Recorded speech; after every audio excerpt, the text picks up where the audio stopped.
Ladies and gentlemen, my name is Keith. Are you like me? Do you sometimes feel that you're living in a time warp? 21 Jump Street, Baywatch, Power Rangers. It's like everything that was old is new again. Pretty soon we're going to see Three's Company, the movie. I'm waiting for it.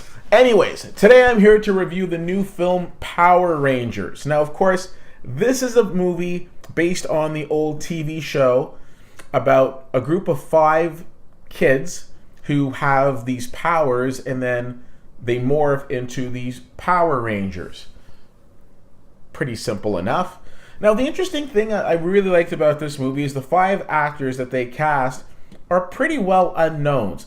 Some of them have had other pieces of work before that they've starred in, but this is going to be the biggest thing for all of them. So it'll be interesting to see how this movie does. Now, not being a big Power Rangers fan, I can tell you that the first 75% of this movie I really enjoyed. It was funny because we meet this group of misfit kids and they're all in detention together. So it's kind of like the Breakfast Club, but not really, because if the Breakfast Club had superpowers, then I guess they would be the Power Rangers, but they didn't, so they're just still the Breakfast Club. Anyways, so they meet in detention, and circumstances turn out that they realize that they've come across this entity that gives them powers. They don't really know how to harness the powers, and they don't know how to put it all together. Fortunately, they've got somebody in the form of Bryan Cranston's character, Walter White, who comes along to try to help them out with it. So the first 75% of the movie, I was like, you know what? This is pretty cool. There was no sort of superhero stuff going on, but we're getting some good backstory. We're getting some good character development. I was really enjoying it. Then they became superheroes in the last 25%. The last 25% of the movie, so the final action scene, if you will, I found to be kind of hokey. Going through so many action scenes of so many Marvel and DC movies, I'm like, give me something new. They didn't.